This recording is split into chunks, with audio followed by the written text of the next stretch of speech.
20장에서 시작이 우리 이 당국자들이 대제사장들, 장로들, 서기관들 그리고 바리새인들 이 당시 유대의 신앙을 지도하고 그리고 그것을 책임진다라고 말하는 그 사람들, 우리 이런 사람들을 보고 그런 책임을 가지고 그런 권력을 행사하는 사람들을 보고 이제 교권자들이라고 합니다. 교권자들, 교권을 가지고 그래 하는 게 있어야 되고 필요합니다. 그런데 그게 남용이 되면은 교권주의자들이다 그렇게 말을 하게 되죠. 그럼 이제 본말이 뒤바뀌게 되겠습니다. 이 사람들은 지금 이제 교권주의자들입니다.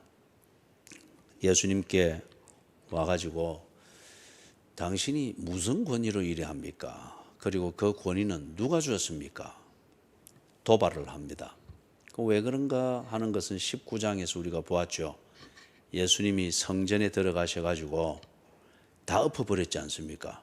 장사하는 사람들 그리고 성전이 그런 것을 해서 굉장히 재정을 확보했고 재정이 넘쳐났거든요. 넘쳐났단 말이에요.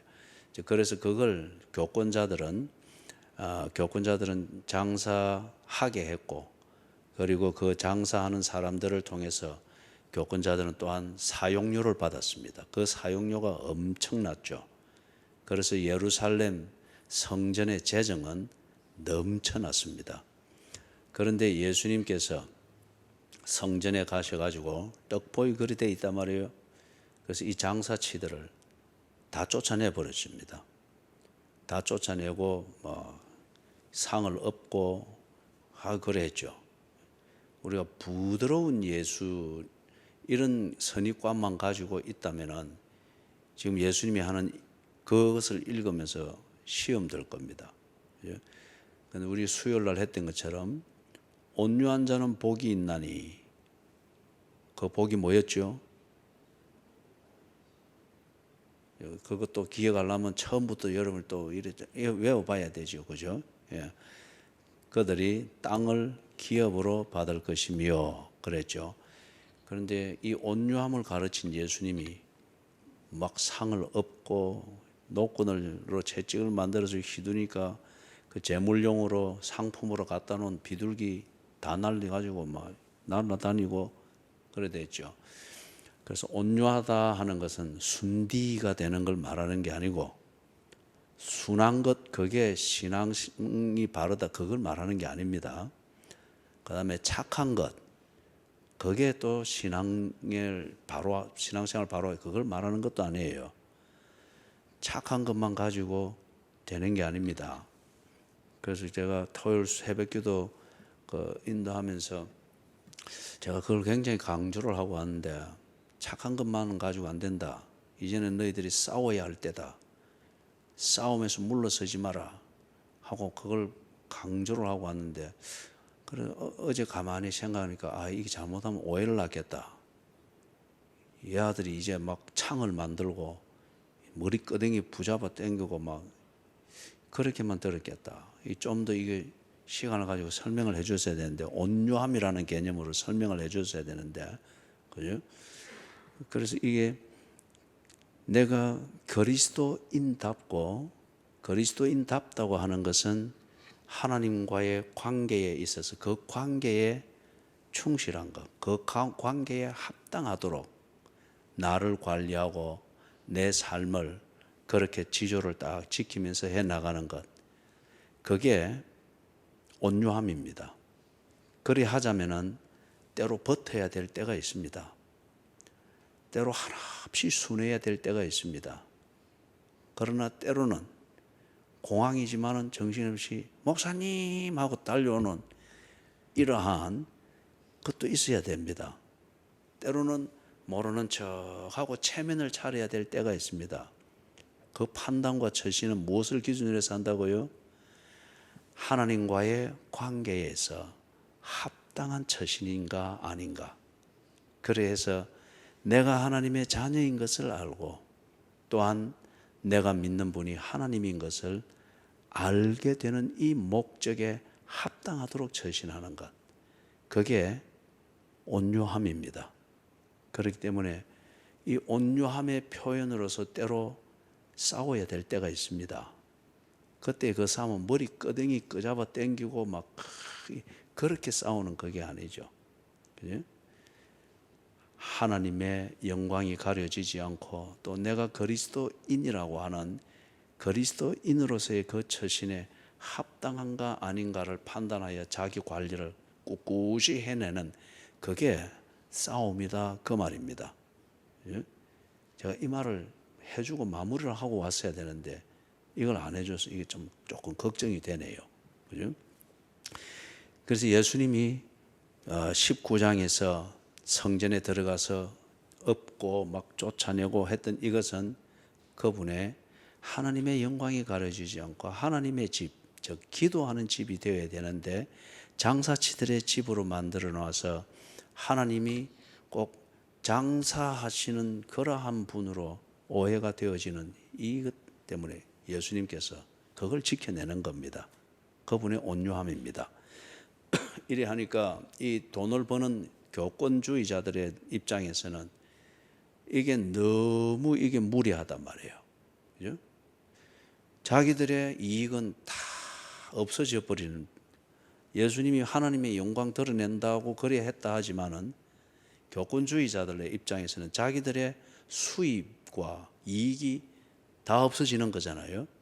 그렇기 때문에 이 교권주의자들이 근본적으로 교권을 허락받게 돼서 성전을 관리하는 권리를 행사하게 된 것은 하나님의 영광을 바로 드러내고 그 영광의 장소인 성전이 하나님의 영광을 바로 드러내고 하나님의 백성들이 자기답게 사는 것을 배우고 훈련하는 그 본질을 잘 관리하라고 준 권력인데 이 권력을 가지고 이용해서 이익을 챙기는 데 써먹고 있단 말이에요.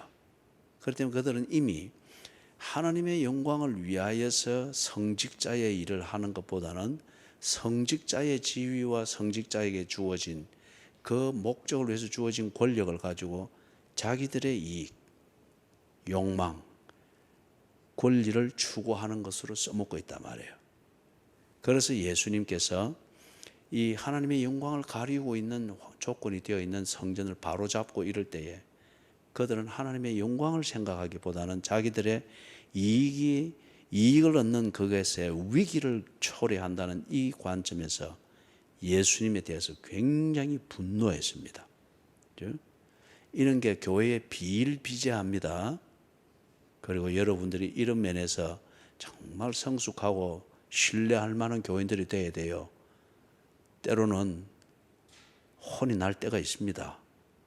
그게 설교자의 성질로서 그러면 그래 안 되죠. 그건 설교자의 잘못이고 성령이 다스릴 겁니다. 하나님의 말씀이 죄인을 꾸짖을 때 설교자는 그 꾸짖음을 그대로 전달해야 돼요. 예수님은 독사의 자식들아 라고 했는데 예수님이 살살 웃으면서 독사의 자식들아 오해하지 말고 듣거라 그래 했겠어요? 아니면은 독사의 자식들아 오금이 시리도록 그렇게 들리도록 했겠어요? 예? 그걸 그대로 전달해야 된단 말이에요. 그럴 때 여러분들이 삐끼 사고 그러면 안 됩니다. 그러면은 하나님께서 뭔가 다른 일을 맡기지를 못해요. 걸핏하면 다치고 삐끼 사고 하는데 그거 이제 얼라 다루듯이 다뤄줘야지 뭘 심부름이라도 시키겠어요. 예? 그래서 그런 게 교회의 실력이고 그리스도인의 성숙함을 말하는 겁니다. 그런데 이 교권주의자들이 이 학자들이 하면은 이때 유월절을 지키기 위해서 순례자들이 예루살렘으로 모여드는다. 이거는 그 유월절 지키는 기간이 8일이다 말이에요. 그동안 이 순례자들이 예루살렘에 모여드는 한 200만으로 추산을 합니다. 200만으로. 그런데 그러한 무리들을 가르치고 지도하고 본이 되어야한다라고 여겨지는 이 교권주의자들, 성직자들이 예수님의 하는 이 일에 대해서 도발을 했습니다. 당신이 무슨 권위로 그리합니까? 그 권위는 누가 준 겁니까?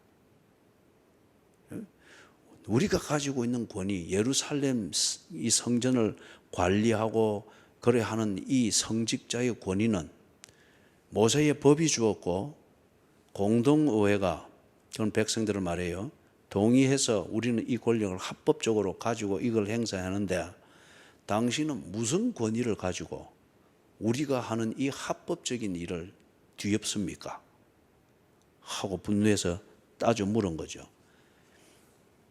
그러면서 이 교권주의자들을 배출한 그 기본 당이, 정치로 치면 당이 되죠.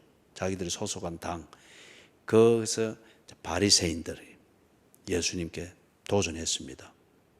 예수님이 아주 불경한 자라 하는 걸 사람들한테 드러내려고 탁 도전했는데 예수님이 그걸 한마디로 꺾어버렸죠.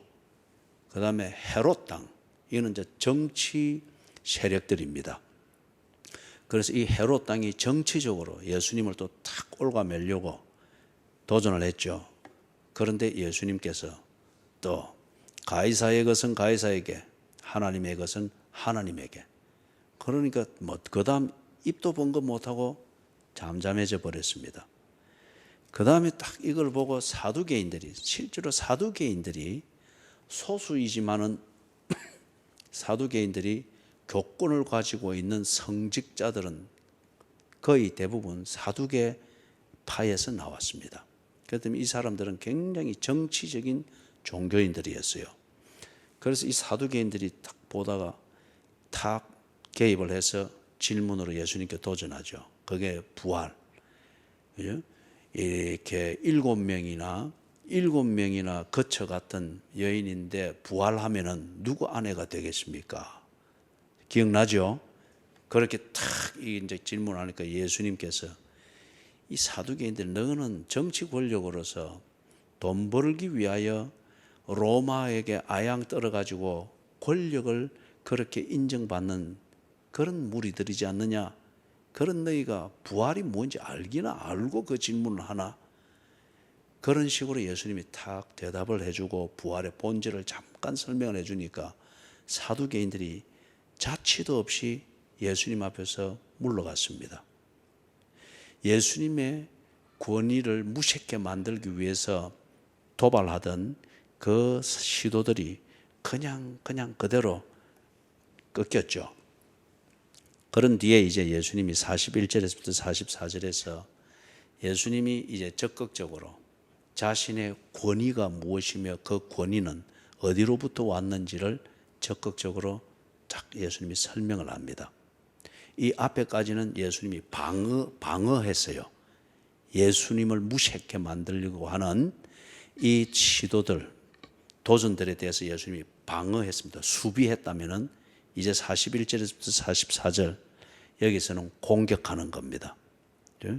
그런 시도들을 하는 자들에게 공격하는 거예요. 그걸 간단히 보면은 지금 예수님께서 이걸 위해서 간단하게 시편 110편에서 말하고 있는 그걸 인용을 해가지고 지금 그들에게 공격적으로 비판을 하고 있는 겁니다. 거기 보니까 41절에 어찌하여 그리스도를 다윗의 자손이라 하느냐. 이것은 오는 메시아를 두고 다윗의 자손 이렇게 부르는 것은 고대 이스라엘에서부터 지금 예수를 만나고 있는 이 사람들까지 역사적으로 이는 이스라엘 백성들에게 입에 붙은 말입니다. 그리고 메시아는 다윗의 자손으로 온다. 이게 그들에게는 딱 각인되어져 있습니다. 이스라엘 그리고 후대에 가서 유대인들에게 이는 중요한 그들의 신앙 고백이죠. 그런데 말은 맞는데, 표현은 맞는데 이 표현에 대한 이해는 그들이 싹 이래 뒤틀었습니다. 자기들의 이익을 위하여서 그 이익을 추구하는 그들의 심지와 행동을 합법적으로 성경적으로 보이도록 하기 위해서 다윗의 자손이라는 표현이 가지고 있는 그 원래의 의미를 자기들한테 맞도록 살 변형시켰습니다. 그래서 다윗의 자손이라 이렇게 표현되어지는 것은 하나님이 애초에 약속을 한 거예요. 다윗에게 네 집이 영원하리라. 그리고 다윗이 속해 있는 그 가문 유다 지파, 거기서 다스리는 자가 나올 것이고 그 다리 사이에서 홀, 이것은 왕의 권위를 상징하는 표식이죠. 그 지팡이처럼 생긴 거. 그 홀이 떠나지 아니하리라 그랬단 말이에요. 그리고 다윗이 왕이 될 때에 그렇게 또 그 언약을 하나님께서 다시 확인해 주었습니다. 네 집이 영원하리라. 그리고 네게서 다스리는 자가 나올 것이다. 그래서 그 메시아, 이스라엘을 구원하는 진정한 왕, 그를 유대인들은 메시아라고 불렀던 거예요. 그러면서 이게 어느 때부터인가 메시아는 다윗과 같은 왕으로 온다. 그리고 다윗 왕조에서 오는 왕이니까 그는 다윗의 자손이다. 사람이다 그 말이에요. 그리고 다윗의 후손으로 온다. 그렇게 딱 각인이 되어버렸습니다. 하나님께서 메시아를 보내는 통로로서 다윗의 자손을 사용하고 그리고 그거는 하나님이 약속대로 자기 백성을 구원하기 위해 오는 구세주라는 이 개념은 싹 밀어버리고 그들의 다윗의 왕조, 그것에 대한 그들의 신뢰, 이 신뢰가 결코 허물어지지 아니하는 단단한 왕조로서 그들의 나라가 부강해지고 다윗 왕이 다스릴 때처럼 태평성대를 누리게 되는 그런 것을 꿈꾸면서 다윗의 자손, 그렇기 때문에 어느 때부터인가 다윗의 자손은 하나님의 신성을 가지고 있는 그런 존재일 필요가 없게 됐습니다. 그것보다는 그들이 최고로 존경하는 왕, 다윗 왕과 같은 인물, 그런 인물을 그들은 다 꿈꾸고 있었던 거예요. 그러니 이 메시아에 대한 신앙이 완전히 뒤틀어져 버렸죠. 그래서 예수님께서 이걸 딱 인용을 하는 겁니다. 이걸 바로잡기 위해서 시편에 다윗이 친히 말하였으되 하면서 43절에 주께서 내 주께 이르시되 하는 그 첫 번째 주께서 하는 이 주는 여호와를 말합니다. 여호와를 그들은 주, 아도나이 그렇게 불렀습니다. 그 다음에 내 주께 이르되, 여기서 뒤에 나오는 주는 그 하나님이 약속한 메시아를 말합니다. 메시아가 와서 하나님의 백성들을 구원하고 하나님의 백성들을 다스릴 것이다. 이걸 하나님께서 구체적으로는 창세기 3장 15절에서부터 다 약속을 해왔던 것이죠. 이 약속을 보증하기 위해서 아브라함과 언약을 세우시고 그리고 모세와 또 언약을 세우시고 그리고 구체적으로 뒤에 다윗과 언약을 세웠죠. 이 언약은 약속의 진실을 보증하고 그 약속의 진실을 믿도록 만드는 표식입니다. 우리 거기 뭡니까? 김미정 지사님 손가락에 뭘 가지고 있죠? 한번 보여주세요. 예, 거기 아마 2년 뒤쯤 되면은 다이아몬드 1캐럿짜리가 거기 박힐지도 몰라요.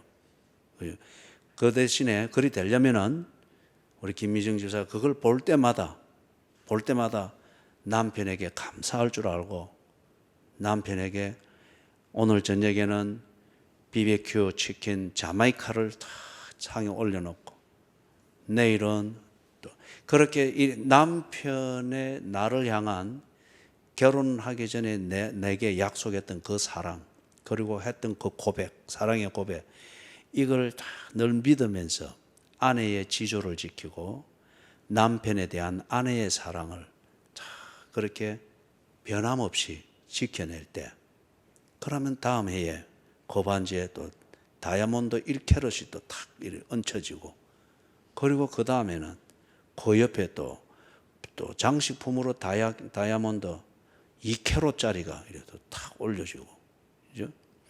뭘 말하는가 하면은 반지는, 결혼 반지는 상대방이 내게 했던 그 사랑의 고백, 그 진실, 약속, 이것을 다 보증하는 표식입니다. 그리고 나는 그것을 믿습니다 하는 표식으로 그것을 끼고 다니는 겁니다. 끼고 다니는 거예요. 그죠? 그것처럼 언약은 하나님이 한 약속, 이것을 보증하고 믿게 하는 표식으로서 하나님이 주신 반지와 같은 거예요. 반지와 같은 거. 그래서 여기 지금 43절에서 말하는 이것, 주께서, 즉 여호와께서 내 주께, 다시 말해서 약속하신 그 메시아 구세주에게 이르시되, 이거는 하나님의 약속입니다. 메시아를 보내고 그 메시아가 와서 무엇을 할 것인가 하는 이것을 믿게 하고 하는 이거는 약속이에요. 그래서 이 약속을 믿도록 하기 위해서 하나님이 주신 반지, 언약이라는 이 반지 중에 하나가 뭔가 하면은 다윗과 맺은 언약입니다. 네 집이 영원할 것이다. 네게서 다스리는 자가 나올 것이다. 네 자손이, 너의 자손이 다스리는 자가 나올 것이다. 그 언약을 한 거예요. 그죠? 그래서 이 언약을 했을 때 다윗이 43절에 있는 것 같이, 43절 여기 있는 것 같이 고백을 한 겁니다. 시편 110편에서 하나님을 노래하고 하나님께 기도하고 하나님을 찬양할 때 다윗이 이 언약이라는 반지를 보면서 하나님의 약속을 감사하면서 노래했던 거예요. 그래서 거기서 여호와께서, 즉 주께서 내 주께, 다시 말해서 나의 혈통을 사용하시고 내 집안을 사용하셔서 보내실 그 메시아, 그를 지금 다윗은 주라고 부르고 있는 거예요. 주님이라고. 그죠? 내가 네 원수를 네 발등상으로 삼을 때까지 내 우편에 앉았으라 하셨도다. 다윗이 왕이 되어서 이스라엘을 통치할 때에 승승장구했습니다. 그래서 이스라엘 역사에서 다윗 왕이 확보하여 통치했던 그 영토보다 더 넓은 영토를 확보했던 왕이 없습니다. 그리고 다윗이 확보했던 그 넓은 영토에서 이스라엘 국가를 세워서 다스릴 때 태평성대를 했습니다.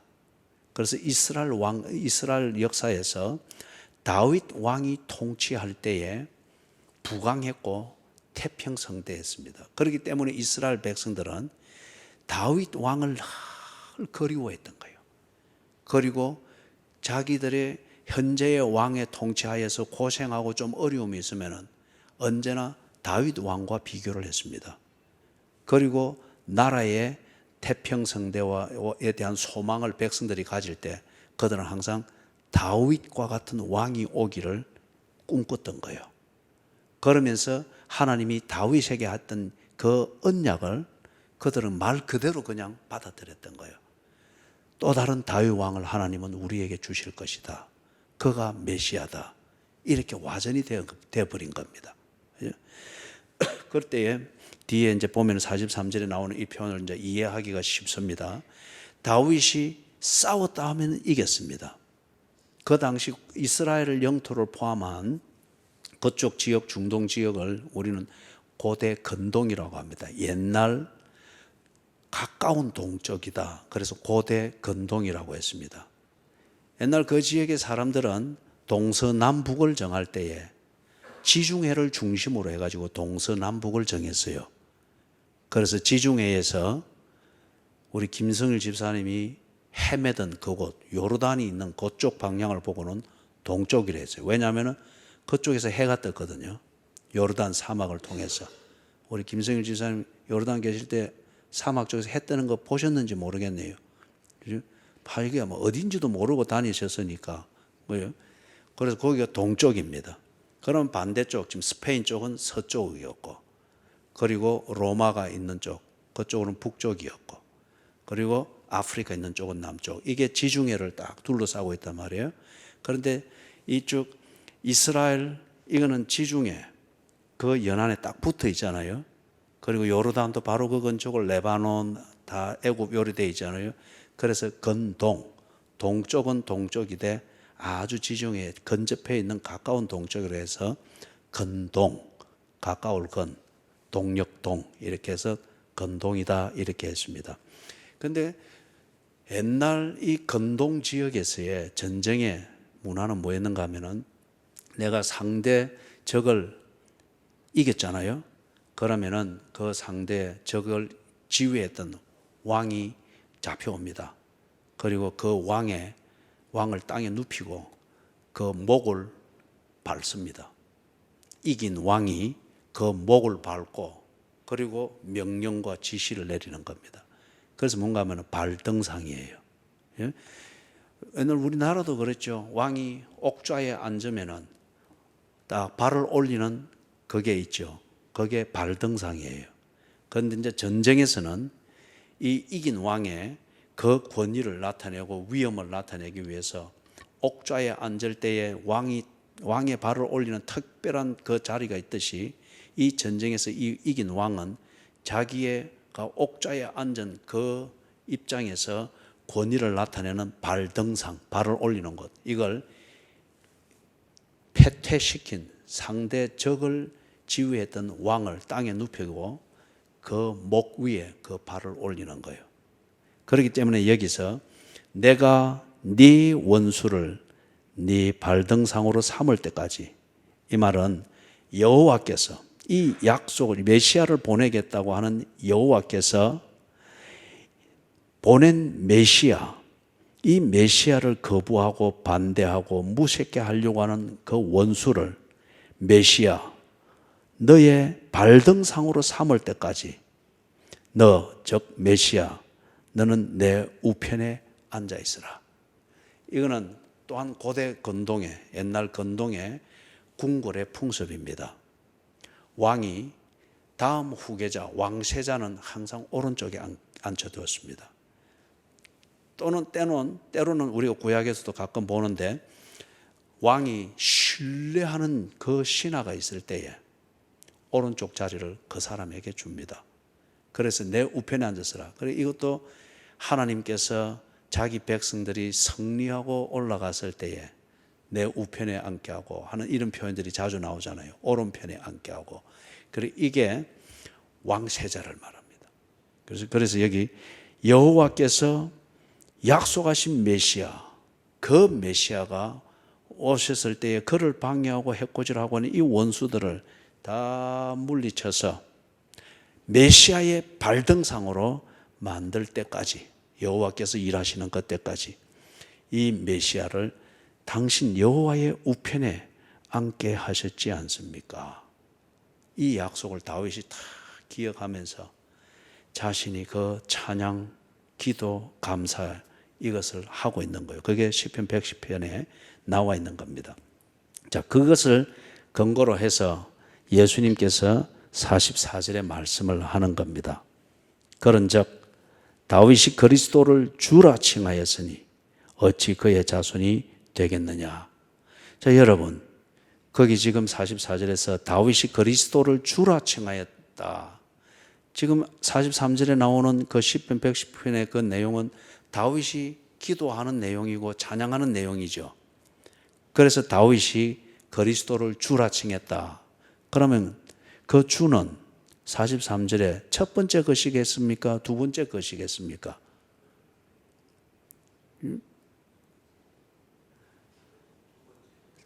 두 번째 것이죠. 그죠? 여러분들이 사지선다행을 할 때는 그대로 마치는데 더 쉬운 이지선다행을 해도 상당히 헤매네요. 그죠? 여기서 다윗이 이 찬양을 하고 이 기도를 할 때에 주께서 내 주께 이르시되 여호와께서 나를 위하여 보내실 메시아에게 이르시되, 그 말이죠. 그렇기 때문에 그 메시아가 그리스도입니다. 신약 때에 오셔서 자기 백성을 위하여 하나님이 약속한 대로 하셨던 그 모든 일들, 그것을 한 분을 가리켜서 우리가 그리스도라 그리 부르죠. 그렇기 때문에 다윗이 그리스도 즉 메시아, 그리스도는 헬라어고 메시아는 히브리어입니다. 그래서 그가 오셨을 때 예수, 그분은 그리스도이시며 히브리어로는 메시아이십니다. 그렇기 때문에 여기서 그런즉 다윗이 그리스도를 주라 칭하였으니, 그렇게 부르고 그렇게 고백하여 하나님께 찬양하고 기도했으니 어찌 메시아 즉 그리스도가 다윗의 아들이 되겠느냐. 이거는 이제 당시 유대인들이 전통을 따라 생각하던 방식대로 다윗 왕과 같은 그러한 왕이 다윗의 후손으로 올 것이다. 그들은 그렇게 알고 있었잖아요. 그렇기 때문에 그들은 예수를 계속 부정했던 거예요. 우리가 기다리는 메시아는 왕으로 올 것인데, 다윗 왕처럼 올 것인데 당신은 나사렛의 목수의 아들이지 않느냐. 그리고 지금 왕권하고는 아무 상관이 없지 않느냐. 그렇기 때문에 이들이 예수께서 하시는 기적은 보고 놀라고 믿고 부정하지 아니했지만은 예수가 가르치는 것도 그들은 부정하지 아니했고 많은 사람들이 따랐죠. 그리고 예수께서 베푸시는 자비와 사랑, 여기는 사람들이 굉장히 감동했고 그런 은혜를 누리고자 예수를 찾아왔고 하루 해가 져도 지는 줄도 모르고 듣고 예수를 따라다녔습니다. 그런데 그 모든 일을 하고 있는 예수를 메시아로 인정은 하지는 않았습니다. 왜 그랬죠?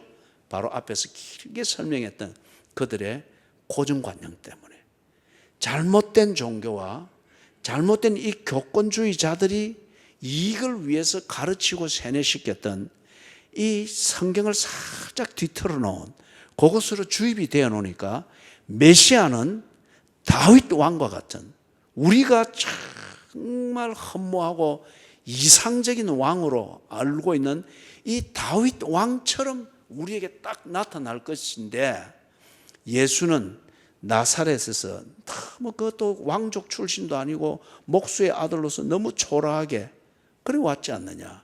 그렇기 때문에 그분이 하는 일은 우리한테 대단히 필요한 일이고 감동적이고 꼭 메시아가 하는 일처럼 여겨질 정도로 대단한 일이지만은, 그러나 모양이 다르고 오는 출신이 다르고 신분이 다르니 우리가 믿고 있는 메시아와 다르니 우리가 인정할 수 없다. 이게 얼마나 참 모순입니까? 예수님의 하는 일, 그분이 가르치는 것, 그분이 주시는 은혜, 사랑, 실제로 그걸 통해서 그들이 삶의 변화와 인생의 변화와 영혼을 통하여 하나님의 임재와 하나님의 은혜를 부정할 수 없을 정도로 경험하고 있지만은 이 은혜를 그들에게 주고 있는 예수 자체는 그들이 부정하고 있는 거예요. 종교가 이래서 정말 무서운 겁니다. 그리고 교리화 되어지는 게 그래서 참 무서운 겁니다. 예?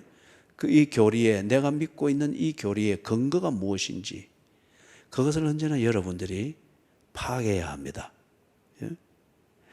예? 그래서 지금 예수님께서 이 구절을 인용하여서 예수 자신이 바로 그 메시아다, 하나님의 약속의 성취이다. 그렇기 때문에 나는 메시아의 권위를 가지고 그 권위를 행하고 있다, 이걸 말하고자 하는 것을 여러분이 이해를 할 수 있을 것입니다. 왜 이 구절을 인용하는지. 모든 유대인들이 다윗을 하나님이 세운 왕으로 인정하고 있습니다. 그리고 다윗과 같은 왕이 메시아로 올 것이다라고 그렇게 그들은 믿고 있습니다. 그렇기 때문에 지금 예수님께서 엘리야를 비교를 드는 것도 아니고 모세를 비교를 드는 것도 아니고 통치자의 모델인 다윗을 비교를 들어서 예수가 다윗의 아들로 오는 것이 아니다. 메시아는 다윗의 아들로 오는 것이 아니고 다윗의 혈통을 통하여 온다는 하나님의 약속은 이런 것이다. 그리고 내가 한 모든 일과 가르침을 너희들이 경험하여 알았지만은 이 일들과 가르침을 통하여 너희들이 삶과 영혼과 신앙의 통치를 제대로 받았지 않느냐. 그러니 내가 바로 그 메시아라는 겁니다. 내가 바로 그 하나님이 약속한 다윗이라는 거예요. 그렇기 때문에 나의 권위는 메시아의 권위이며 내가 하는 일은 내 이 권위를 주신 분은 하나님이시다. 그 증거는 하나님의 약속이다. 이걸 지금 딱 들어서 증명하는 겁니다. 자, 여러분 45절에서부터 47절 조금 간략하게 해서 정리를 하도록 하겠습니다. 자, 그래서 45절에 모든 백성이 들을 때에 예수께서 그 제자들에게 이르시되, 여기서 말하는 그 제자들, 이 제자들은 12명의 제자만을 말하는 게 아니에요. 예수님이 제자라는 이 표현을 쓸 때 어떤 때는 12명의, 주로는 그렇게 했죠. 그런데 어떤 때는 70인, 그죠? 또 어떤 때는 예수님의 말씀을 듣고 뭔가 예수님으로부터 구원의 은혜를 간절히 기도하며 몰려들어 있는 그 적극적인 군중들, 때로는 그렇게 적용을 하기도 했습니다. 지금 여기서 말하는 그 제자들에게 이르시되 하는 것은 아마 그런 정도일 것 같습니다. 그런데 이제 누구를 조심해라 하는가 하니까 보니까 46절에 긴 옷을 입고 다니는 것을 원하며, 두 번째 시장에서 문안받는 것, 세 번째 회당의 높은 자리, 네 번째 잔치의 윗자리를 좋아하는, 누구요? 서기관들을 좋아해라. 그 조심해라. 그죠? 이 서기관들은 뭐 하는 사람들인가 하면은 이들이 성경을 해석하는 권한을 가지고 있습니다. 특히 모세의 율법, 그 의미가 뭔지, 그것은 어떻게 적용이 되어야 되는지, 이것을 해석하고 인정하는 이 절대 권한을 가지고 있는 그러한 사람들입니다. 그렇기 때문에 뭔가 어딘가 좀 의심이 있고 어떤 설교가 좀 의심이 있고 문제가 된다 싶고 또 저기 티격태격해서 이런 의미다 저런 의미다, 그러면 최종적인 판결을 위해서 누구에게 가는가? 서기관들에게 갑니다. 서기관들에게 가서 그들이 말하고 해석하는 것, 그것으로 딱 논쟁은 종결이 되는 그런 정도예요. 그러면 이 사람들은 대단히 사람들로부터 경외심을 받겠죠. 존경을 받겠죠. 어디를 가든지 먼저 챙기려고 하고. 그런데 이런 사람들이 공항에 타고 올 때 목사님 하고 오면은 경박스럽다고 해가지고 치리를 당해요. 왜냐하면 그것 때문에 자기를 보는 다른 사람들이 아주 이 평민으로 본다, 그래 해가지고 그런단 말이에요. 그죠? 좀 이해를 돕기 위해서 내가 그걸 비교를 했어요. 자, 그러면 이게 뭔가 하면은 긴 옷을 입고 다닌다. 이거는 당시 유대인들의 법에서 이 성직자들은, 특히 고위 성직자들은 신체의 어느 부분이라도 보이도록 해서는 안 돼요. 그래서 특히 우리가 이 다리 부분이든지 발목 부분이든지 이런 것은 보통 일반 유대인들 같으면은 활동을 해야 되고 일을 해야 되고 하니까 그냥 다리 내놓고 하는 이거는 그들에게 정상적입니다. 로마인들도 일상생활을 할 때에 그 입는 그 안에 옷, 통으로 짠 그것은 무릎까지예요. 무릎까지. 그리고 어디에 가서 하는 예의를 차릴 때에 이제 격식으로 입는 게 겉에 둘러 입는, 여러분이 사진이나 영화나 그림 보면은 다 긴 이 배로 걸치고 한 거 있죠, 그죠? 이 걸쳐서 쫙 둘둘로 말한 이거는 딱 한 조각의 천입니다. 두 조각, 세 조각으로 붙여서 만든 현대와 같은 이런 옷이 아니고 한 조각 긴 천으로 딱 그렇게 만드는 거예요. 그러니까 굉장히 그게 예복이 되는 거죠. 그러나 일상복은 무릎까지 딱 옵니다. 그죠?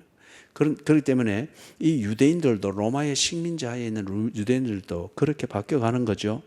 그런데 성직자들은 발 뒤꿈치도 보여서는 안 되도록 딱 되어 있어요. 그렇게 옷을 입도록 되어 있습니다.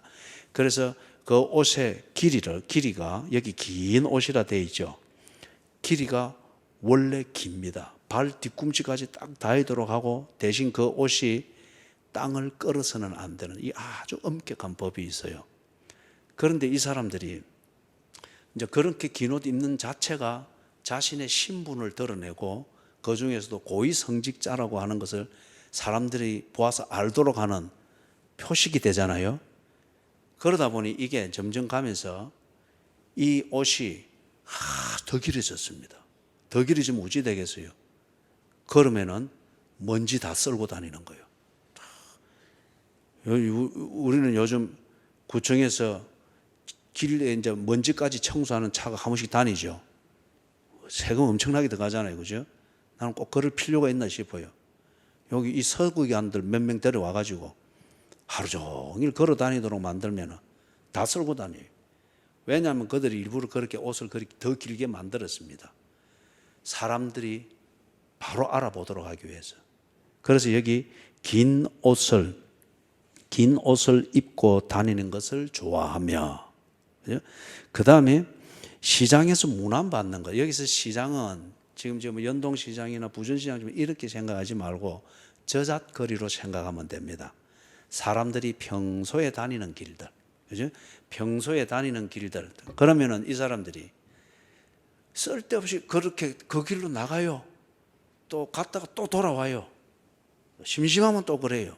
왜 그러느냐 하면은 다 이 서기관들이니까 사람들이 다 알아보잖아요. 그리고 그대로 가면 갈수록 무지한 반면에 순진하니까 그저 굽신거리는 거예요. 그러면서 이 사람들에 대해서 만나면 라삐어, 그 라삐는 아주 존중하는 그 말입니다. 라삐어 하면서 오면은 손을 잡고 이마에 대든지 입을 맞추든지 그걸 이 사람들이 즐기는 거예요. 즐기는 거예요. 그죠? 그 다음에 회당의 높은 자리에 앉는다. 이러면은 제가 예루살렘 그 갈릴리 옆에 있는 유대인들이 그 만들어서 운영하고 있는 회당을 제가 들어가 봤거든요. 이 딱 들어가면은 여러분 영상이나 이런 데서도 볼 수가 있어요. 모세의 율법 선지자들의 이 글을 읽고 해석을 합니다. 그들 방식의 설교죠. 그는 아주 높은 단이 있습니다. 거기서 하는데 이 서기관들은 그 율법을 해석하고 의미를 해석하는 이 권한을 가지고 있잖아요. 이 사람들은 그래서 딱 회당을 가면 어떤 자리에 앉는가 하면은 제가 여러분들을 보고서 설교를 하고 있듯이 누군가가 그걸 합니다. 하면은 서기관들은 이 옆자리에 앉는 거예요. 이게 최고 높은 상석입니다. 율법을 읽고 율법을 해석하는 그 강단, 그 단 가까이에 있는 자리. 이 자리 자체가 높기 때문에 이 가까이 있는 그 자리는 높기도 하고 거기서는 유일하게 회중을 바라보면서 앉아 있는 거예요. 그게 회당의 높은 자리입니다. 회당의 높은 자리. 그래서 언제나 그들은 보이기를 원하고 다 이렇게 돌아보기를 원하고, 그죠? 우리가 한 3, 40년 전만 하더라도 장로교회, 교회당에 들어가면 장로들이 어디 앉았습니까? 다 이제 가서 막 구경만 해놓으니까 그렇게 생각이 안 나죠. 옆에 이렇게 딱 앉아, 옆에. 따로, 그죠? 따로 딱 앉아가지고. 그러면 장로들이 주로 뭘 합니까? 거기 앉아서. 뭐 기도해. 자고 있지. 예? 자고 있지. 하다가 뭐, 교인들이 아멘 소리 나면, 지도 아멘 하는 사람도 또 일어났다가 또 옆으로 꼬꾸라지가 이래. 자고. 그래야 교인들이 좀 속된 표현에서 미안합니다만 꼴 보기 싫다고 그 자리 다 없애버렸잖아요. 그리고 요즘은 그게 없어요. 그죠? 없어요. 그 사실 나이 들어서 그 앞에 앉아서 긴장하고 있으면은 잠이 올 수가 있죠. 그런 거는 충분히 이해를 해야 돼요. 그런데 습관적으로 이 서기관들처럼 이 가식을 행하면서 그거는 이제 없애야지. 그죠? 그래서 이제 높은 자리가 뭔지 알겠죠? 회당의 높은 자리. 그런 것이었습니다. 그 다음에, 잔치의 윗자리를 좋아한다. 그리고 여러분, 진짜 중국 그 문화 같으면은 그 잔치가 있을 때 가장 윗자리는 들어오는 사람을 정면으로 볼 수 있는 그 위치에 앉은 자리가 가장 윗자리입니다. 상석입니다. 그죠? 등을 쥐고 앉게 하는 것은 하석이에요. 딱 들어오는 사람들을 면면을 딱 바로 볼 수 있도록 앉은 자리가 중국 문화에서는 제일 상석입니다. 그렇기 때문에 이 유대인들에게서도 이런 문화가 있는 겁니다. 아주 이런 게 계급화된 그런 사회이기도 하죠. 그래서 이 잔치에서는 제일 윗자리는 이게 조금 높게 되어 있는 거기에 있어요. 그래서 제일 윗자리 그렇게 앉으면은 제일 이 끝자리가 됩니다. 그래서 조금 높은 자리에 앉아서 어떻게 되어가는가 면면을 볼 수가 있는 거죠. 그런데 일반적으로 잔치를 할 때 그들은 이 한쪽으로 누워서 이래 기대서 이래 하잖아요, 그죠? 기대 가지고 이래 하는데 그때는 제일 가운데가 상석이 되는 겁니다. 그래서 이 서기관들은 가면 언제나 그 자리에 딱 앉습니다. 그런데 여러분, 혼자 이걸 또 참고로 해가지고 여러분들의 이제 목사님이 신방을 온다. 그래서 신방을 오면은 목사님은 항상 그 다 가운데 앉는단 말이에요. 그러면 또 이 또 그 부엌에 가서 차 한 잔 준비하면서 꼭 상석을 차지하려고 그렇게 하고. 그러면 안 돼요.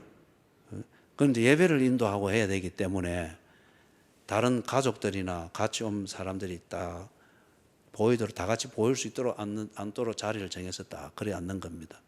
그리고 자꾸 여러분들이 이런 걸 오해를 해가지고 말석에 앉으려 했는데 자꾸 목사님 오면 상석에 앉고 이게 자꾸 뛰어서 가면 또 어중간제비 목사는 그게 의식이 돼가지고 또 저주저가 부엌 한 구석에 그 모퉁이 길목에 앉아가지고 또 이래서 그거는 여러분 꼴볼견 겸양 떠는 겁니다. 여러분도 어디 가서는 그래서는 안 돼요. 김덕순 지사님도 그래 하다가 장례식장에서 장례식장이지만 내한테 막 한 소리씩 듣고 막 그러고 했는데 지금 여기 상석은 뭘 말하는가 하는 이걸 서기관들이 왜 그래 했는가를 여러분이 잘 파악을 해서 여러분들의 성도의 교제에 있어서 이걸 남용을 해서는 안 됩니다. 어디 가시든지 자기답게 하세요. 그리고 내가 맡은 역할에 맞도록 하세요. 그죠? 내가 맡은 역할에 맞도록 딱 그렇게. 그리고 이제 마지막에 47절에 보니까 이 서기관들이 그 권력과 교권을 가지고 뭘 하는가?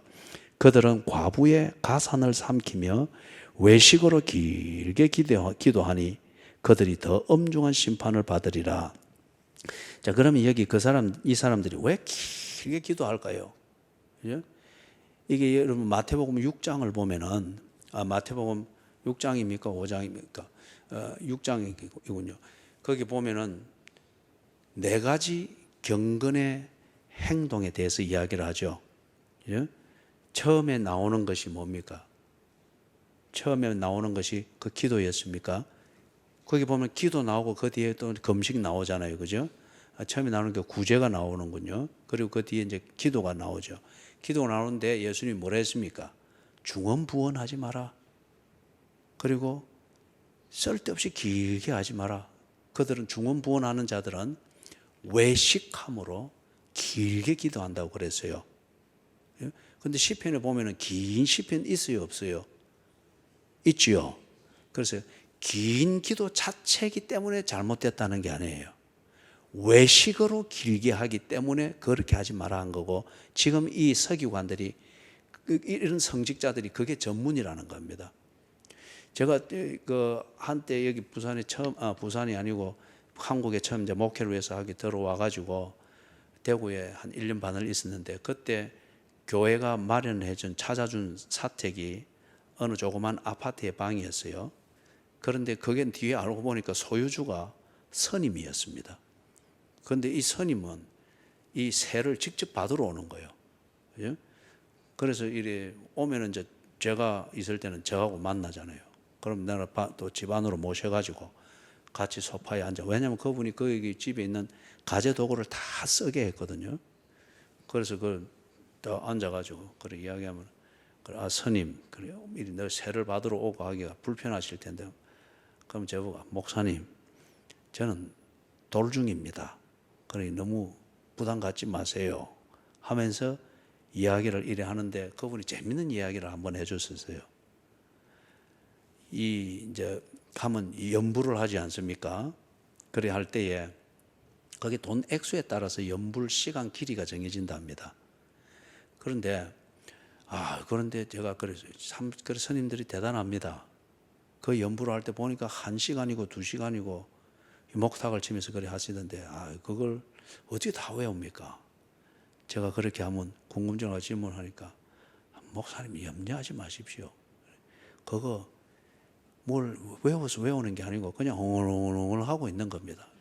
예? 그래서 자기도 잠이 한번 오면 목탁 하면 당 치고, 그래 옹옹옹 그러면 사람들은 다 완전히 그죠? 그것처럼 이래 우리 목사들도 그런 게 있습니다. 와, 완전 통성기도 하고 할 때 막 마이크 대고 막 알아듣 뭐 했었잖아요, 그죠? 물론 그 소리가 알아듣도록 하게 되자 방해가 되니까 자기는 간절함이 있고 그래서 소리로 일하면서 같이 통화하지만 어떤 경우는 그냥 아무 내용 없이 분위기를 위해서 하다가 한 번씩 주여 해서 그런 경우들이 많아요. 예? 뭐 철학교도 가서 은혜 받아야지 하면서 꼭 그런 분위기 찾아다니고 그러지 말고 여러분이 예배 드리고 여러분이 피땀 흘리고 있는 그 자리에서 하나님을 만나시라고요. 그죠? 그 자리에서. 그래서 여기 지금 이 서기관들이 그렇게 길게 기도한다. 이미 그건 기도가 아니에요. 이미 입에 붙은 게 많은 게 있겠죠. 그죠? 이걸 가지고 뭘 하고 이럴 때에 누가 가령 열어서 지금 이 서기관이 뭔가 가난한 자에 대한 하나님의 축복과 그들이 그 축복을 받는데 해야 될 의무를 서기관이 알고 있는 성경 지식이나 모세의 율법을 가지고 막 알아듣도록 길게 또박또박 기도한다. 누가 제일 지금 관심을 가지고 누가 제일 부담을 느끼겠어요? 당장 돈이 필요한 사람이지. 그리고 가난해서 이것에 빨리 벗어나고 싶은 사람이겠죠.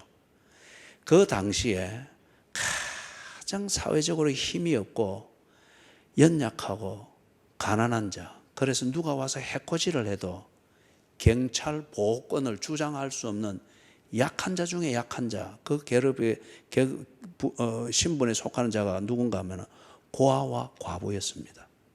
고아와 과부.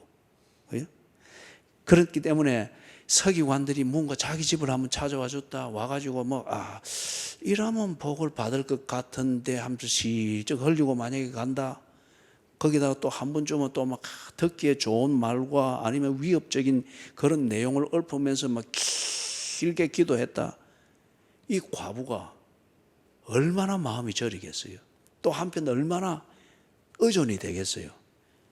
그러니까 막 있는 거 없는 거 긁어서 헌금을 내고 가산을 삼킨다. 집까지 사. 쉽게 그리 되는 거예요. 예? 그래서 어느 종교에서는 꼭 임종할 때가 되면은 거기에 미사를 하러 간 그 성직자와 지금 임종 직전에 있는 당사자만 딱 앉든지 아니면 임종 직전에 있는 사람이 의사소통이 안 되면은 가장 신뢰할 수 있는 그 가족 중에 한 명이 딱 앉아서 마지막 딜을 하는 거예요. 예? 재산을 전부 다 그 교구에 헌납을 하고 그러면은 이 미사를 해서 지옥에 지금 당장 떨어져야 될 사람이면 연옥에 머물 수 있도록 그렇게 해서 뒤에 남아있는 유족들이나 친구들이 더 많이 헌금하고 좋은 일 많이 하고 하면은 다 보아서 천국으로 업그레이드 시켜주고 주어진 기간 동안에 그걸 못 해내면은 지옥으로 그냥 딱 내려가도록. 그래서 그들은 굉장히 부자입니다. 천주교는 돈이 엄청나게 많아요. 그렇기 때문에 뭘 하나 지으면은 엄청나게 딱 짓죠. 큰 프로젝트를 막 해내요. 그런데 이 개신교는 돈이 없어요. 그래서 이 과부가 이 성직자, 어떤 그 사회에서는 절대 권력을 가진 것으로 생각할 수도 있어요. 이 서기관들이 이렇게 어떤 뭔가 신비감을 자아내는 뭔가를 이렇게 하게 될 때에 이 가난하고 무지한 자들, 그리고 뭔가 죄를 지어서 두려움에 떨고 있는 자들, 그들이 돈이라고 하는 이것을 헌금의 명목으로 죄를 용서받는다는 기대감을 가지고 선뜻 내놓는 거예요. 그렇기 때문에 이 종교에 의해서 그들은 가난한 자들은 더욱 가난해지고 그들은 더욱더 재산을 모았던 겁니다. 하나님이 이걸 썰어버려야 되겠습니까? 놔둬야 되겠습니까? 그래서 예수님이 1차적으로 한번 보여준 겁니다. 다 엎어버린 거죠. 여러분들이 썰어버린다는 이 말에는 굉장히 위로를 받고 막 자신감 있게. 예. 예수 잘 믿으십시다. 예. 예. 자, 우리 찬송